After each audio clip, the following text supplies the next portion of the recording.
Hello friends, कैसे हैं आप लोग? बढ़िया हैं। जैसा कि हमने कहा था कि आपको पूरी इतिहास पढ़ाई जाएगी और हम लोगों ने पिछले लेक्चर में देखा था बाबर, हुमायूं। इसी तरह आज हम देखेंगे शेर शाह सूरी। शेर शाह सूरी एक ऐसा शासक जिसने सूरी वंश की स्थापना की। दरअसल शेर शाह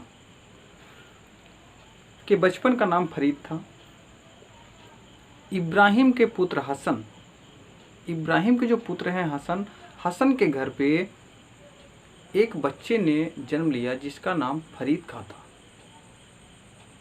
फरीद खां बड़ा होता है। फरीद खां के अंदर अत्यंत ही विशिष्ट लक्षण थे। बड़े ही तेज तर्राक वाला बच्चा था। होता क्या है कि एक बार वो शिकार पे जाता है और एक ही वार में तलवार का एक वार करता है और शेर को मार डालता है। इसी से खुश होके उसे शेर खां की उपाधि दे दी गई। बाद में वो शेर शाह सूरी के नाम से विख्यात होता है। कहानी को बिल्कुल समझना है। बहुत बड़ा चैप्टर नहीं है ये शेर शाह सूरी, लेकिन बहुत ही इंटरेस्टिंग चैप्टर है। बड़ा ही मज़ा आएगा आप लोगों को। हमने इसको दो पार्ट में रखा है। एक तरफ तो शेर शाह सूरी का वर्णन है, दूसरी तरफ उसके द्वारा किए गए कार्यों का वर्णन है। एक एक चीज को हम समझेंगे। शेर शाह सूरी जो सूरी वंश का संस्थापक है, इब्राहिम के पुत्र हसन के घर। अब इब्राहिम के पुत्र हसन कौन थे? तो हसन जौनपुर जागीर के एक जमींदार थे। और वो कहाँ के जमींदार थे? वो थे सासाराम के। जौनपुर जागीर के अंतर्गत सासाराम एक एरिया था, क्षेत्र था, जहाँ के जमींदार थे हसन। हसन के घर फरीद खान नाम का एक लड़का पैदा होता है। शेर शाह सूरी के जन्म के संबंध में दो तीन चीज़ें बड़ी ही अजीबोगरीब हैं। जैसे कि कुछ लोग मानते हैं, कुछ इतिहासकार मानते हैं कि वो 1486 में पैदा हुआ था, जबकि कुछ इतिहासकारों का मानना है कि वो 1472 में पैदा हुआ था। तो बहुत ज़्यादा ये पूछे जाने वाला शब्द नहीं है, क्वेश्चन नहीं है। जो पूछा जाता है वो मुख्यतः क्या है कि सूरी वंश का संस्थापक कौन था? तो सूरी वंश का संस्थापक था शेर शाह सूरी। ये किसका पुत्र था? हसन का पुत्र था। इसने तलवार से एक शेर को एक ही बार में काट डाला था। इसी से खुश होके मोहम्मद बहार खां लोदी ने इसे शेर खां की उपाधि दी थी। ये भी कभी कभी पूछा जाता है कि किसने उपाधि दी थी? तो मोहम्मद बहार खां लोदी ने इसे शेर खां की उपाधि दी थी। अच्छा, दो बड़े जो इवेंट्स हैं, जैसे कि हम लोग पढ़ते हैं कि शेर शाह सूरी सूरी वंश की स्थापना कब करता है या वो कितने सालों तक राज्य करता है। तो दोनों बड़े ही सिस्टमेटिक ढंग से हम समझेंगे। जैसा कि हमने हुमायूं वाले पार्ट में पढ़ा था कि शेर शाह के साथ हुमायूं के दो युद्ध होते हैं। बात को समझिएगा, शेर शाह के साथ हुमायूं के दो युद्ध होते हैं। अफगान शासक कहलाता है ये शेर शाह सूरी। अफगान था। 1539 में 25 जून 1539 को चौसा का युद्ध लड़ता है शेर शाह सूरी हुमायूं से, और हुमायूं पराजित हो जाता है। और फिर 17 मई, यहाँ पे आप देखेंगे कि 25 जून 1539 को चौसा का युद्ध शेर शाह सूरी जीतता है। 17 मई 1540 को बिलग्राम या कन्नौज का युद्ध दोनों के बीच पुनः होता है और फिर से शेर शाह सूरी जीतता है। यानी कि दोनों ही युद्ध शेर शाह सूरी जीतता है। और इसी बिलग्राम के युद्ध के बाद यानी कि 1540 में, ये 1540 में ही राजा बनता है। दरअसल ये राजा जैसा रहता तो था, लेकिन वास्तविक राजा ये 1540 से बनता है। और इसकी मृत्यु जब 1545 में हो जाती है तो इसने केवल 5 सालों तक शासन किया है। लेकिन इस 5 सालों में इसने इतना कार्य किया है आप उसको देखेंगे तो आपको लगेगा कि 5 साल में कोई शासक इतना कार्य कैसे कर सकता है। ये अपने कार्यों के ही बदौलत हम लोग के इतिहास के पन्नों में आ गया। देखिए समझिएगा, 17 मई 1540 को ये बिलग्राम का युद्ध हुमायूं से लड़ता है और हुमायूं घुमक्कड़ जैसा जीवन जीने पे विवश हो जाता है और यहीं से सूरी वंश की स्थापना हो जाती है 1540 से, और पहला शासक बनता है शेर शाह सूरी। और शेर शाह सूरी जो है 22 मई 1545 को 22 मई 1545 को कलिंजर के युद्ध में मृत्यु को प्राप्त होता है। दरअसल यहाँ से एक क्वेश्चन पूछा जाता है कि शेर शाह सूरी किस युद्ध में मृत्यु को प्राप्त हुआ, या शेर शाह की मृत्यु किस युद्ध के दौरान हुई थी। तो वो युद्ध था कलिंजर का युद्ध। और किस कारण हुई थी, देखिए दरअसल हुआ क्या था कि एक आग्नेयास्त्र था। शेर शाह सूरी जो था वो उस समय युद्ध में जिसमें उसकी मृत्यु हुई है वो आग्नेय अस्त्र उक्का, उसका नाम था उस आग्नेय अस्त्र का उक्का। वो उक्का नामक आग्नेय अस्त्र चला रहा था। कई बार पूछा गया ये सवाल, ये क्वेश्चन कई बार रिपीट किया है, यूपीएससी तक में आया है कि कलिंजर के युद्ध में वो कौन सा आग्नेयास्त्र चलाते हुए मृत्यु को प्राप्त होता है। तो उस आग्नेयास्त्र का नाम था उक्का। मरने के उपरांत देखिए 2 चीजें कॉमन है, आपको दिमाग नहीं लगाना है। इसका जो मकबरा बनवाया गया वो कहाँ बनवाया गया, सासाराम में।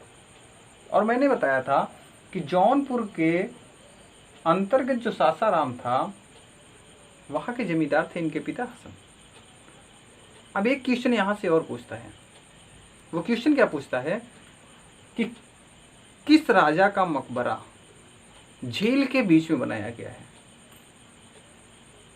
तो वो शेर शाह सूरी का मकबरा है। दरअसल झील के बीच में जो एक द्वीप टाइप उभरा हुआ था, चारों तरफ से पानी और बीच में शेर शाह सूरी का मकबरा है। इतनी सी कहानी थी। एक बार रिवीजन कर लेते हैं हम लोग, फिर इनके कार्यों को देखेंगे।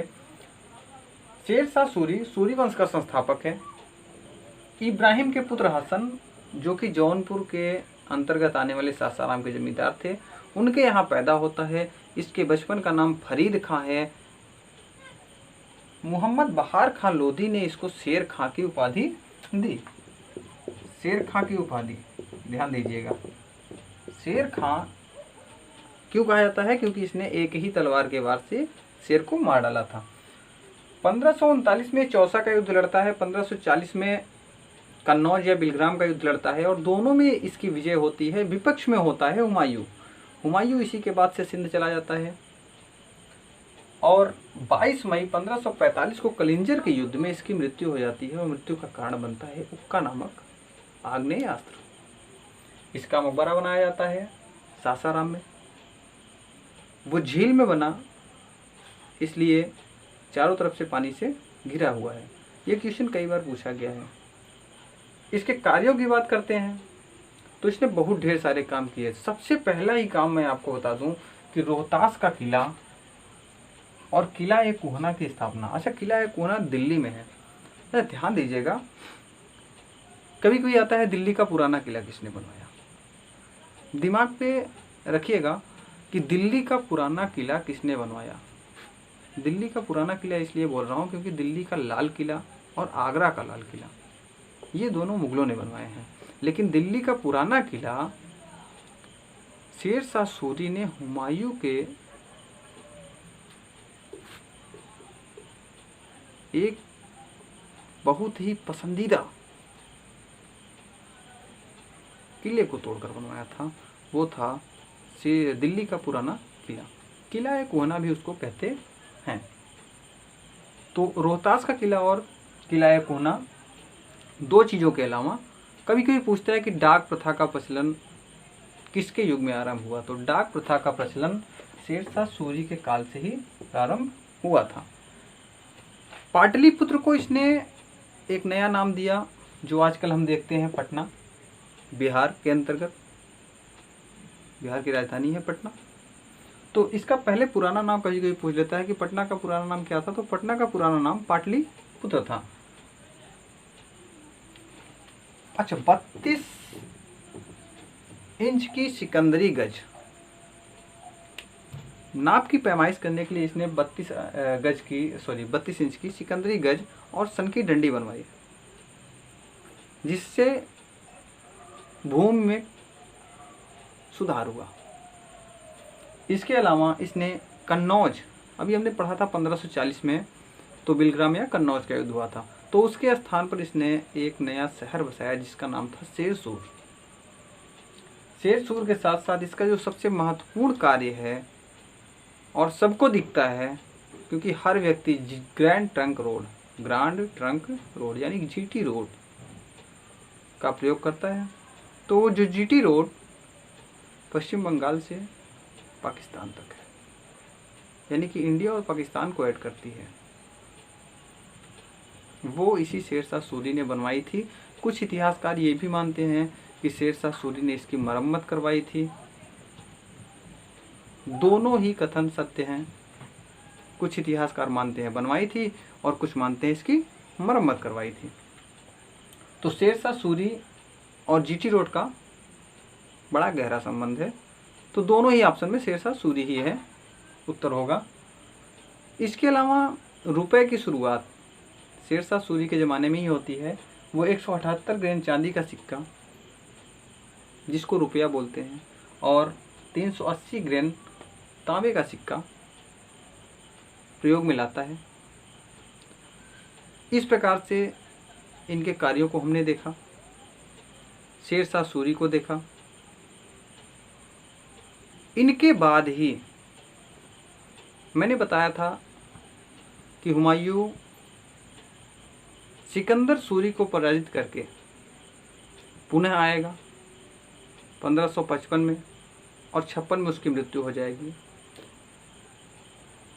1556 में फिर से एक मुगल शासक आएगा जिसका नाम है अकबर। बड़ा ही दिलचस्प व्यक्ति है अकबर, और बहुत ही महत्वपूर्ण भी है। तो अगले लेक्चर में हम लोग बात करेंगे अकबर की।